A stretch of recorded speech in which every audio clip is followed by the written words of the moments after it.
Nossa, hoje tá frio, hein? Tá parecendo Europa. Tá frio, mas não chega a ser um frio da Europa, né? A Europa é muito mais frio que aqui. Muito mais? Muito!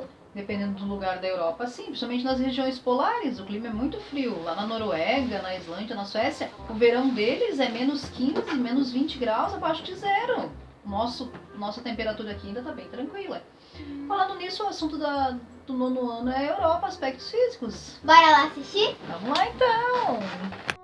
Então, meus queridos, o tema de hoje continua sendo a Europa, porém hoje a gente vai falar um pouquinho mais a respeito das características físico-naturais da Europa.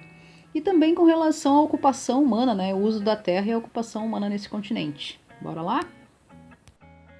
Bom, então considerando as características físico-naturais da Europa, ou seja, o clima, a vegetação, o relevo, né? O continente europeu pode ser dividido, regionalizado em 3 porções, ok? Nós temos a Europa do Norte, que é essa região que se encontra aqui, né? A Europa do Norte, ela está na maior parte dela em latitudes superiores a 60 graus, que vocês têm identificado aqui também. Então isso faz com que ela fique numa região muito fria do globo, né? O clima que predomina ali então é o clima polar e o clima frio. A vegetação é a tundra. A tundra é uma espécie de vegetação que não tem árvores, né? Nem arbustos muito altos, são gramíneas, musgos, líquens, enfim, uma vegetação mais rasteira que consegue se adaptar a esse frio. A floresta boreal também predomina numa grande porção aqui, principalmente no oeste, né? Que também é chamada de floresta de coníferas. Essas florestas seriam aquelas florestas com árvores muito altas, né? Em forma de cone, os populares pinheiros que a gente conhece, né? É chamada também de taiga. E essa floresta ela foi intensamente explorada pela atividade madeireira e pela indústria de papel e celulose. Em relação ao relevo, destacam-se nessa região os Alpes escandinavos, que vocês têm aqui, né? Ali onde fica a Noruega, ó, os Alpes escandinavos. E a gente também tem a planície lacustre da Finlândia, que é essa região aqui. Observem que essa área aqui, essa parte, né? Ela tem umas linhas inclinadas aqui, né, paralelas, inclusive em muitas porções da Europa essa linha aparece. Isso aqui representa a exploração humana nessa região, né? Isso significa que são regiões que já foram profundamente modificadas pelo ser humano, já foram intensamente exploradas. Então observe também que ali onde está a região da Noruega, né, na Suécia, também lá na Islândia, a gente vê que essa exploração não ocorre tão intensamente. O que explica isso? Principalmente a questão do clima muito frio e por ser uma área que eles não têm tantos recursos para tirar dali, né? Por causa dessa vegetação que é mais difícil de explorar, digamos assim, ok? Outra regionalização da Europa é a chamada Europa Oceânica e Continental. Bom, nessa regionalização a gente vai compreender a maior parte do continente europeu, ok? Ou seja, são áreas de grandes planícies que vocês estão identificando ali, né? Grandes planícies, situadas então entre as terras de clima frio, ao norte, e as cadeias de montanhas, que são essas que se encontram aqui. A gente vai falar na próxima regionalização. E predomina aqui os climas temperados, continental e oceânico, que são climas bem mais quentes do que o clima frio e polar lá da região da Europa do Norte, né? Na porção oriental, aqui próximo, né, na região da Rússia, ocorre o clima semiárido, né? E aí isso ocasiona vegetações de estepe, principalmente nessa região aqui, ó. O que seria estepes? Estepes é uma vegetação de campos, né? São gramíneas, campos. O meio natural nessa região ele encontra-se profundamente alterado pela ação humana, né? Vocês conseguem identificar em toda a Europa, o centro da Europa, né? Muito modificado.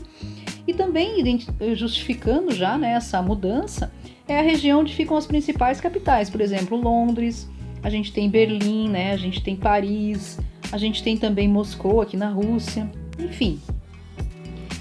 Essa região também ela se destaca pela produção agrícola, né, principalmente ali na região das planícies. Então a produção é muito grande ali, principalmente de trigo, aveia, milho, né? E existe associação entre culturas variadas, como a beterraba açucareira e a pecuária. Então a criação de animais também é existente aqui, né? Ela se destaca. Outra característica dessa região são as densidades demográficas, né? Onde tem extensas planícies e o clima é temperado, elas são mais elevadas e abrigam grandes e importantes cidades europeias. algumas como essas que a professora colocou para vocês, por exemplo. Ok? Para encerrar as regiões naturais, a gente tem a chamada Europa do Sul. A Europa do Sul é essa região, então, voltada para o mar Mediterrâneo, né? Desde a Espanha até o Cáucaso. Ela apresenta formações de relevo de altas montanhas, que a professora já tinha comentado com vocês, né? Como o Cáucaso, Cárpatos, Alpes, né? Pirineus. Então, logicamente, o clima que vai predominar ali é o clima frio, né? Que dificulta muito a fixação humana. A gente tem também as montanhas mediterrâneas, né? Como os Apeninos, aqui na Itália, Alpes Dináricos, os Balcãs, né? Onde fica, por exemplo, ali os Alpes Dináricos, a Grécia, a Albânia, a Sérvia, a Bósnia, enfim. E as planícies e planaltos mediterrâneos. O clima mediterrâneo que predomina aqui, ele se caracteriza na parte das montanhas e das planícies dessas regiões, né? E nos planaltos também.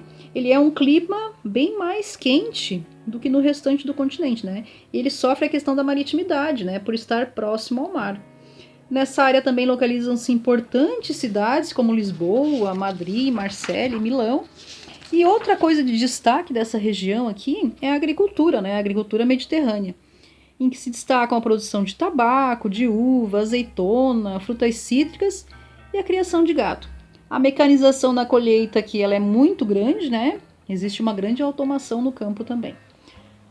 Uma outra característica física e muito importante da Europa são os rios, né? Aqui você tem uma foto de embarcações do rio Reno, né, em Colônia, a quarta maior cidade de população da Alemanha, e que abriga um dos mais importantes portos fluviais do país. Bom, essa rica e bem distribuída rede hidrográfica da Europa permite, por exemplo, né, que ela seja usada como vias naturais de circulação, o que é um fator essencial para a prosperidade de várias regiões e várias cidades, e continua exercendo até hoje, inclusive, né, esse papel relevante na navegação. Inclusive na produção de energia elétrica, na irrigação de terras para agricultura, na piscicultura e no turismo. Existem vários rios importantes, né, na Europa. O mais extenso deles seria o rio Volga, né, que nasce lá na porção europeia da Rússia e percorre 3.690 quilômetros, descrevendo uma ampla curva em torno de Moscou, desaguando em um grande delta no Mar Cáspio. Embora as águas desse rio fiquem congeladas no inverno, ele é responsável por cerca de 50% do tráfego fluvial russo. Além disso, ao longo de seu curso, há várias barragens e hidrelétricas. Então, outra característica dos rios europeus é que, dependendo do país por onde eles passam, né, a gente tem o rio Danúbio, que passa por vários países também, o rio Reno, que a professora acabou de citar, tem que ser feito um acordo entre os países, né, para que essa água ela possa ser utilizada não só como transporte fluvial por esses países, como também para que ela não seja poluída, né? Então existem políticas, inclusive, né, para que essa água seja preservada, não seja poluída, enfim, para que isso possa ser, esses recursos hidrográficos possam ser usados por todos os países por onde esses rios atravessam. Aqui só complementando o que a professora falou lá no início da aula, né, com relação à densidade demográfica. Observe então que as regiões onde tem os planaltos, né, as áreas de planaltos, e onde se localizam as principais cidades, também são as regiões mais povoadas da Europa, olha só. Então, de acordo com os tons que tem aqui, né, a gente observa ali que são áreas densamente povoadas, ou seja, a densidade demográfica é muito grande. Assim como naquelas regiões, né, onde o clima é muito frio, o clima polar, que dificulta a fixação humana, a gente vê que existem grandes vazios demográficos. Logo, claro, né, a ocupação humana é menor ali, então com certeza que a natureza ali também está bem mais preservada. Para a gente encerrar a aula de hoje, a gente vai ver um pouquinho a respeito do uso da terra, que a gente já comentou lá na abertura também.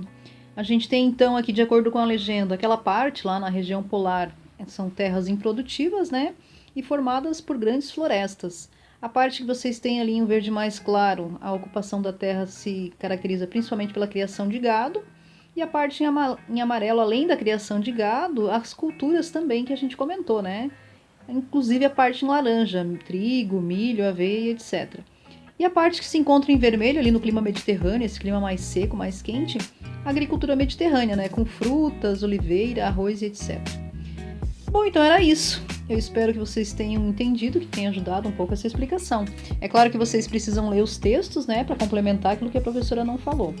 A atividade para vocês está no Google Docs, né? Vocês podem editar e me mandar. Finalmente a professora conseguiu arrumar lá o Google Docs. Qualquer dúvida, estamos aí, é só chamar e bora lá fazer a atividade. Beijos!